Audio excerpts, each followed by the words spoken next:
LCP, Assemblée nationale, en partenariat avec MGEN, Mutuelle Santé Prévoyance, présente État de santé.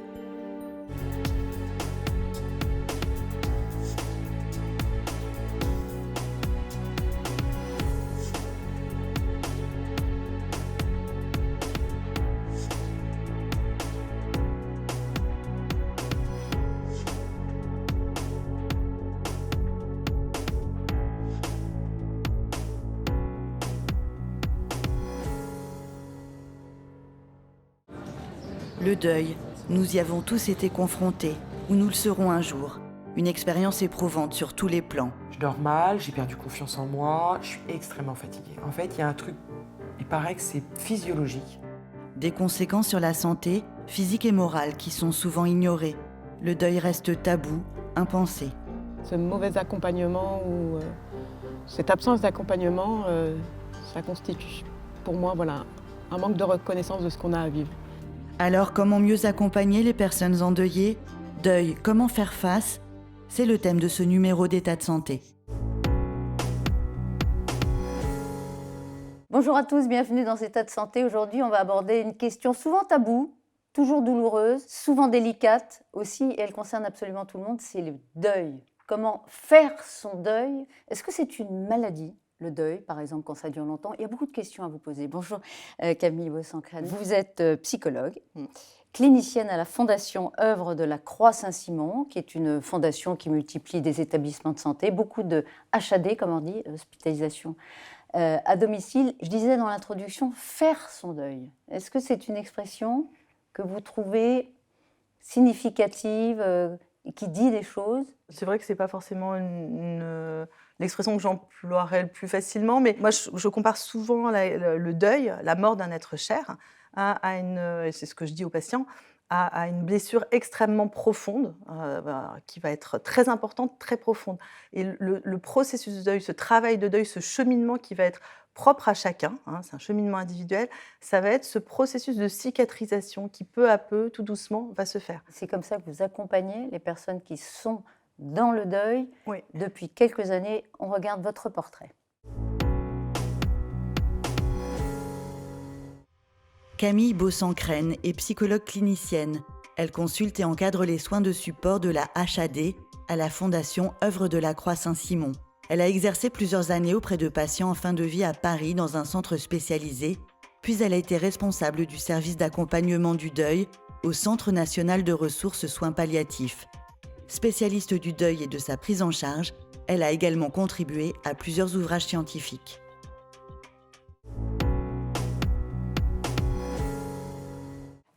Camille Boissancrène, vous disiez juste à l'instant, donc c'est un travail, en effet. On fait son deuil, c'est un travail. Ça peut durer quelques mois, quelques années, ça peut durer très longtemps. Ça dépend de quoi ? Déjà, ça va dépendre de l'âge, parce que quand on est un enfant en situation de deuil, ça ne sera pas la même chose que quand on est un adulte en situation de deuil. Et puis, alors, je pense que ça va dépendre aussi du lien à la personne défunte. Ça, c'est quelque chose d'important. Du lien, et puis après, je dirais de l'état psychique de chaque personne, de chaque individu. Est-ce qu'on peut considérer qu'il y a des étapes ?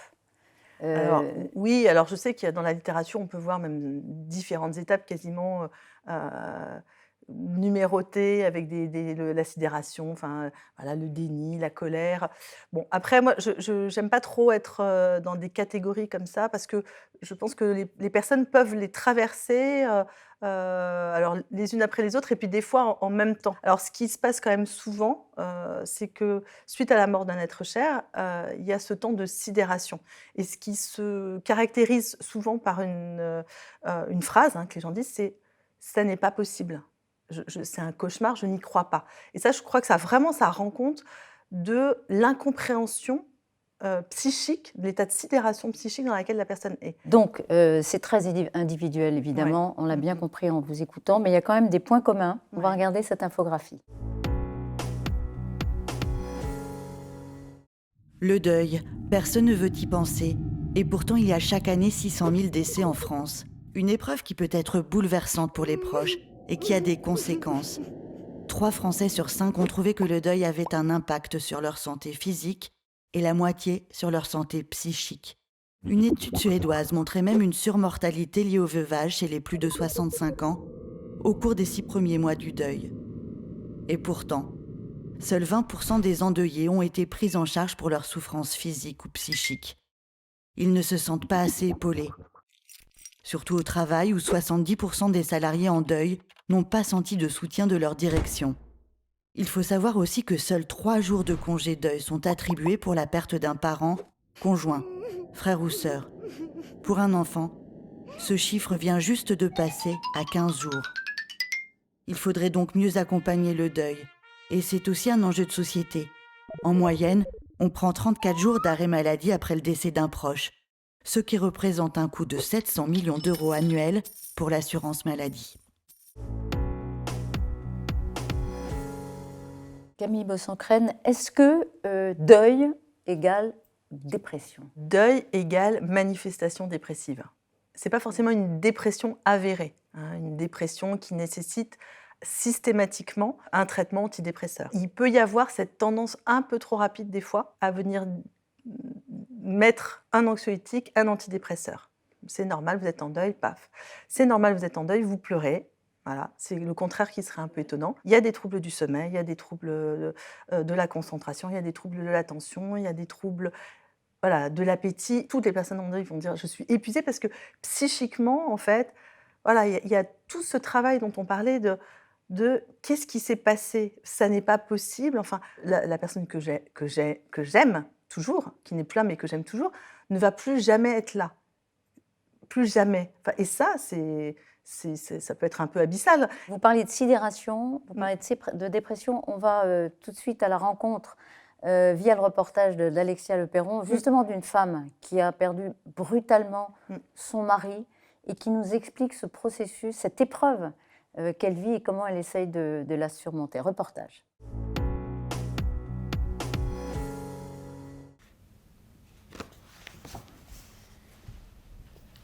Il y a un peu plus d'1 an, le compagnon de Sophie, père de ses 2 enfants, décède brutalement. Moi, la phase de sidération, elle est passée. Par contre, je ne peux pas vous dire aujourd'hui que j'ai accepté. J'ai compris qu'il était mort, accepté, non. Mais je dirais que c'est presque plus difficile aujourd'hui, parce qu'en fait, maintenant, pour notre entourage, la page est tournée, en fait. C'est bon, ça y est, ok, c'est de l'histoire ancienne. Non, nous, on vit le quotidien, ça, c'est tous les jours pour nous. Et en fait, la phase dépressive, elle est plus maintenant, plus de 8-10 mois après, 1 an en l'occurrence. C'est-à-dire, c'est cette idée de, maintenant, j'ai compris que toute ma vie, on va vivre, il ne reviendra jamais. Je dors mal, j'ai perdu confiance en moi, je suis extrêmement fatiguée. En fait, il y a un truc, il paraît que c'est physiologique. Au-delà des conséquences psychologiques, le deuil, comme une dépression, ça fatigue de gérer cette idée, cette absence, ce silence, et toutes les réponses à formuler à ces petits êtres que sont nos enfants et qu'on veut absolument protéger de ce qui est encore protégeable, quoi. Ils ont quand même vécu quasiment le pire à 6 ans.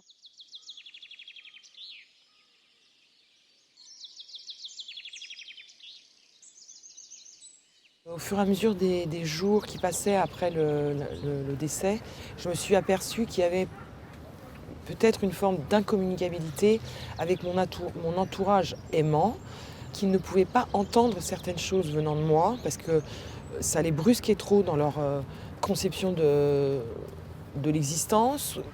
C'est trop dur pour eux. Et puis il y a tous ceux qui ne comprennent pas la réalité, ils disent c'est comme si tu étais divorcé ou séparé. Non, c'est pas comme, parce qu'en fait, il n'y a plus personne, il n'y a plus de son, il n'y a plus d'image. Pour surmonter cette solitude, Sophie a décidé de rejoindre un groupe de parole. Régulièrement, elle se rend à l'association Empreinte pour mettre des mots sur sa souffrance. Eh bien, bien, écoutez, ça fait quelques semaines ou quelques mois, ça dépend, on a des timings un petit peu différents hein, pour les uns et les autres. Tous les participants à ces réunions ont perdu leur conjoint. Ils partagent donc une douleur commune. Alors moi, j'en parle tout le temps. Quand je suis avec des amis,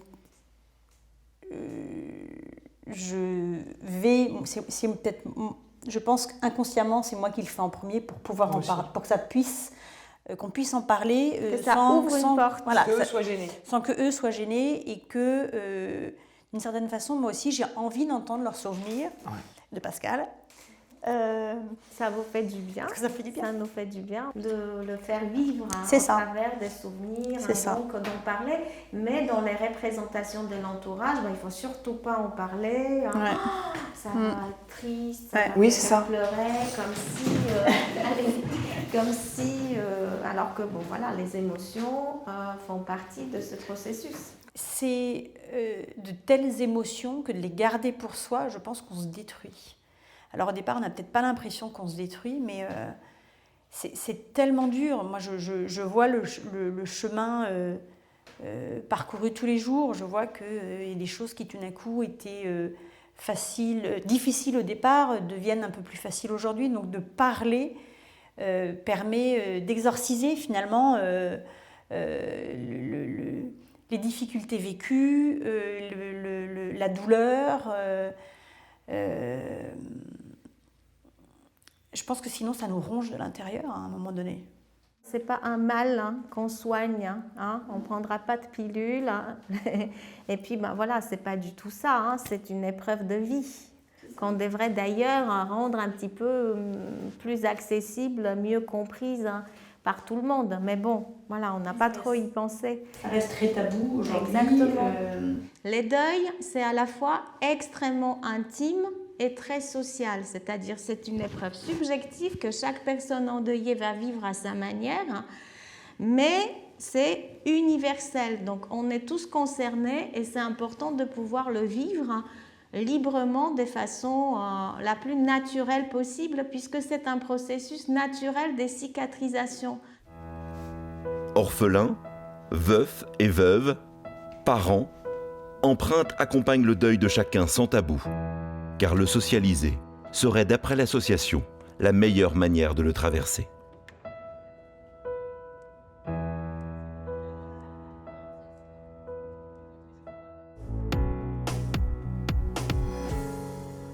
Camille Bosancren, et ce qu'on voit bien aussi dans ce reportage, c'est l'embarras de l'entourage. Quand on est face à quelqu'un qui est dans cette situation de deuil, on ne sait pas très bien quoi faire. Qu'est-ce qu'il faut faire, dans le fond? Alors, ce qu'il faut faire, c'est de dire, peut-être, je ne sais pas, voilà, je sais que c'est difficile, je peux imaginer combien c'est difficile pour toi, comment je peux t'aider? Les gens sont embarrassés, ne savent pas comment s'adresser à la personne en deuil. Souvent, juste après un décès, les amis, la famille, les gens sont là, contenants, présents, les premières semaines, les premiers mois. Ça, c'est quelque chose de très fréquent. Et puis, 3-4 mois après, la vie a repris son flot, les gens sont repris par leurs propres activités. Et alors, c'est vrai que des fois, c'est à ce moment-là, nous, que les personnes nous contactent ou nous recontactent en disant, ben là, en fait, je me sens très seule. Les semaines, les mois se passent et puis je ne le reverrai plus jamais devient là une certitude. Et c'est à ce moment-là que tout le monde dit, bah, maintenant tu devrais aller mieux, tu ne devrais plus pleurer. Alors ça, c'est intéressant. Il y a une forme d'injonction un peu extérieure, sociale, du fait qu'il y a un moment, bon, je pense qu'il y a quelque chose... Il faut passer à autre chose. D'ailleurs, pardon, mais est-ce qu'on passe à autre chose? Non, ça, je ne le dirais pas comme ça. Ça fait partie de son histoire de vie. Ça restera toujours... Je parlais de processus de cicatrisation, ça restera toujours une cicatrice. On garde la cicatrice. On garde comme on garde la cicatrice après une opération. Exactement. Est-ce qu'on oublie? Est-ce que le deuil, c'est l'oubli? Non, c'est le contraire de l'oubli. Effectivement, le deuil, ce processus de cicatrisation, c'est de pouvoir mettre des mots, c'est de pouvoir parler de la personne défunte, c'est de pouvoir... Justement, en parlant, en évoquant des souvenirs, c'est ce qui va permettre peu à peu de mettre cette personne qu'on a aimée et qu'on aimera toujours, mais à une autre place aussi sur le plan psychique. Elle fait toujours partie de ma vie, mais différemment. Et c'est ça, ce différemment, qui rend compte de ce travail de deuil. Alors, est-ce qu'il faudrait que l'institution, la société organise mieux davantage l'accompagnement du deuil d'une personne, soit un corps médical, soit une entreprise. En tout cas, c'est un sujet qu'a voulu creuser Alexia Leperron pour État de santé, et elle a repéré des initiatives, comme nous allons le voir dans son reportage.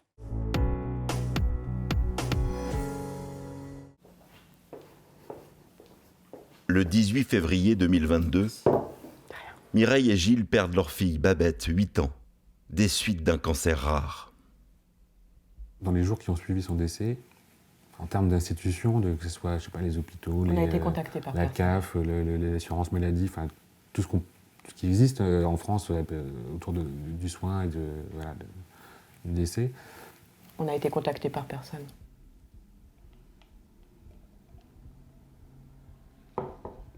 Juste après le décès de Babette, j'aurais voulu effectivement être contactée, alors je ne sais pas, par la CAF ou la caisse primaire d'assurance maladie, parce que on parle un peu de la même chose.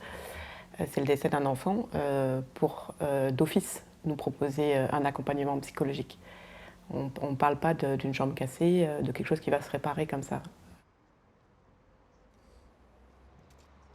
Pendant 2 ans, ils ont accompagné Babette dans son combat contre le cancer.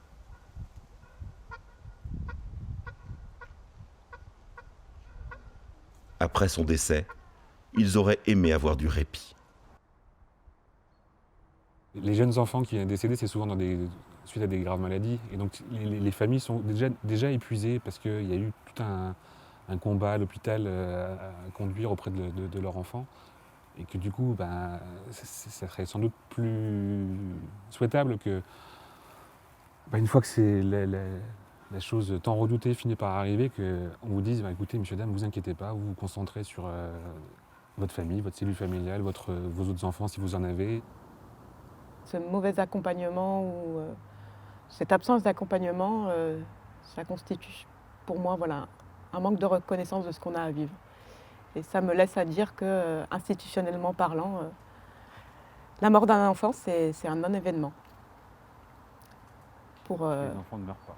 Les enfants ne meurent pas. Donc du coup, il n'y a pas d'accompagnement qui est pensé pour ça en fait, parce que c'est impensable en fait.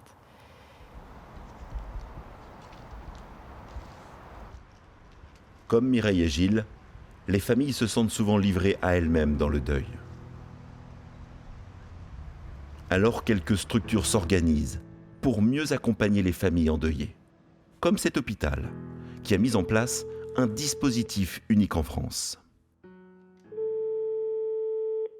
Allô ? Bonjour madame, je suis madame Paul et je suis assistante sociale au CHU de Nantes. Oui. Je travaille sur une équipe qui vient en soutien aux familles endeuillées. Et je me permettais de vous appeler pour prendre un petit peu de vos nouvelles.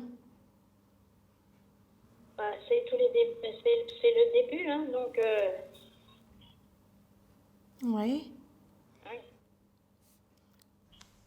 C'est-à-dire que... À l'autre bout du fil, une femme a perdu son mari brutalement il y a quelques jours. Cet appel permet à Clémentine de lui proposer un soutien psychologique ou social. Comment ça se passe Ça serait bien, c'est de voir les différentes formalités administratives pour être aidée. Ouais. Alors nous, justement, on est là pour ça, si vous avez besoin, madame. Ah, ça serait bien. Si ça concerne vraiment les démarches qui sont liées au décès de votre époux, nous, on peut vous soutenir là-dedans et faire le point avec vous sur ce qu'il y a à faire, ce qui reste à faire. On sait que les gens, ils traversent déjà un épisode de leur vie qui est très, très difficile. Et donc, l'idée, c'est de rendre les choses un peu moins compliquées en soulageant un peu sur certaines démarches, en rassurant. Il y a aussi derrière l'idée de rompre l'isolement aussi. Comment vous vous sentez sur le plan du moral ? Même si les premiers besoins sont bien souvent administratifs, l'accompagnement ne s'arrête pas là. Le principe de ce dispositif, c'est ça aussi, c'est signifier aux gens qui sont importants, qu'on se soucie d'eux et que s'ils ont besoin, on est à leur disposition. Bon, à bientôt, madame. Merci beaucoup. Je vous en prie. Au revoir. Au revoir. Ce dispositif a été à l'origine mis en place pendant le premier confinement pour soutenir les familles ne pouvant pas voir leurs proches. Composé de médecins de soins palliatifs, cadres, assistantes sociales et de psychologues, Cette équipe s'est constituée dans un but: éviter les complications du deuil. Bonjour tout le monde, bonjour Patricia. Chaque semaine, elles se réunissent pour orienter les situations les plus à risque. Il y a vraiment ces questions un peu de difficultés financières. Elle dit aussi que c'est jamais elle qui s'est occupée de ça, du coup c'est son mari. Là pour cette situation, je vais l'appeler pour voir si elle est d'accord et puis je vais peut-être lui proposer un accompagnement avec une assistante sociale de secteur parce que là c'est quand même... il va y avoir besoin d'un gros accompagnement quand même. On est un peu le premier guichet auquel sont confrontées les familles et en fonction des besoins, on va orienter vers tous les partenaires du secteur, que ce soit au niveau social, on les oriente beaucoup vers la CAF. Au niveau psychologique aussi, on peut faire du lien avec les acteurs. Quand on est frappé par le deuil, et d'autant plus si c'est un décès qui survient de manière inattendue, en fait, on est complètement perdu. Et on n'a pas du tout les ressources pour aller chercher ce qui existe près de chez soi. On ne sait même souvent pas ce dont on a besoin.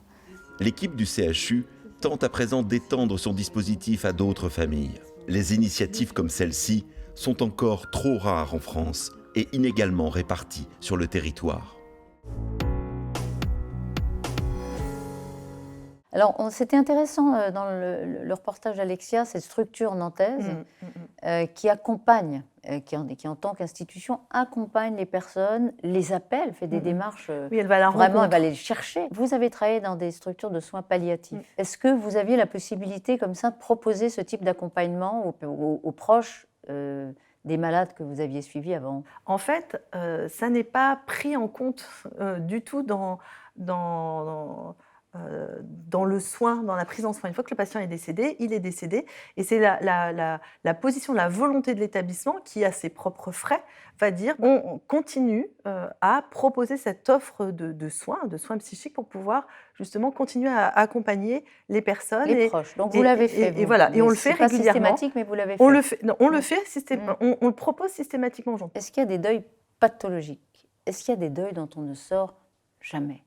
Alors, il peut y avoir des deuils pathologiques. Les deuils pathologiques considérés comme tels, voilà, sont... J'appelle pathologique le fait qu'on n'en sorte jamais, mais c'est oui, alors c'est pas avec aussi la une bonne manifestation psychopathologique particulière et oui. bruyante et qui va être finalement à la marge. Ce qu'il peut y avoir par contre, de plus fréquent, ce sont des deuils qui seront comme gelés, en fait, qui ne vont pas pouvoir s'élaborer, comme s'il va y avoir une espèce de gel du processus de deuil, et que justement, quand il y a un accompagnement qui est proposé, ça peut permettre ce processus. Alors, il faut parler aussi du deuil en entreprise. Parce que quand on a un deuil, on a droit à 10 jours de congé et puis c'est tout. Est-ce qu'il faudrait aller au-delà? Est-ce qu'il faudrait qu'il y ait un accompagnement? Sur cette question, nous sommes allés interroger la députée Renaissance Michèle Perron, qui avait justement travaillé sur ces questions, participé à une proposition de loi pour mieux accompagner les personnes endeuillées. Est-ce qu'on pourrait, par exemple, rendre obligatoire un dispositif d'accompagnement du deuil dans toutes les entreprises? On lui a posé la question, voici sa réponse. La gestion humaine du deuil est particulière. Donc il leur faudrait un référent, une personne habilitée qui a reçu une formation. Alors pour les entreprises d'importance, qu'il y ait un référent par entreprise, ceci s'entend. Mais pour les PME, pour les TPE, un référent commun, ça peut se faire, mais il faut évidemment que cette personne ait reçu une formation.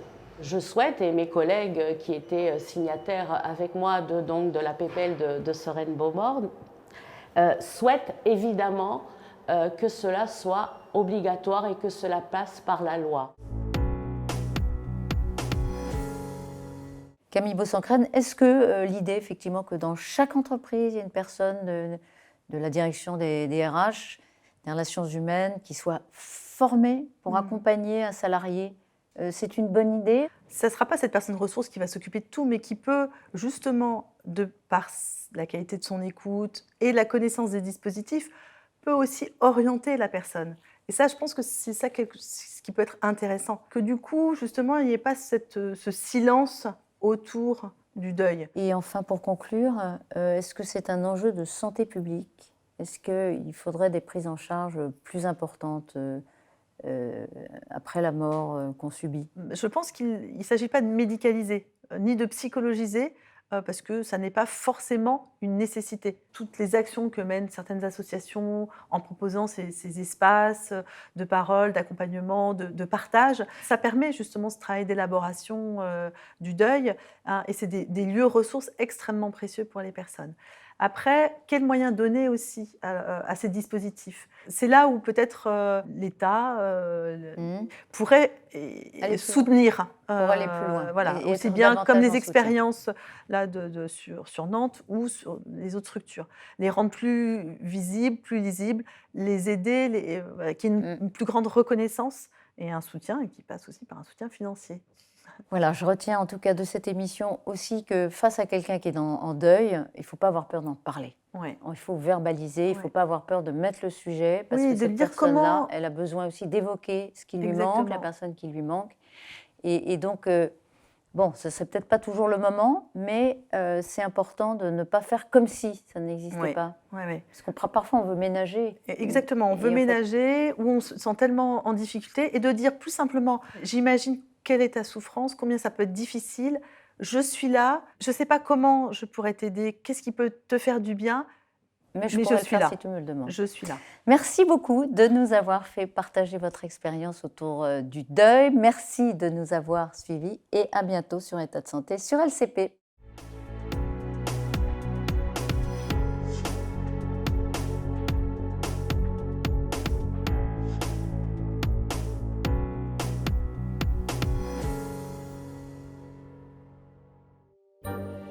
LCP, Assemblée nationale, en partenariat avec MGEN, Mutuelle Santé Prévoyance, vous a présenté État de santé.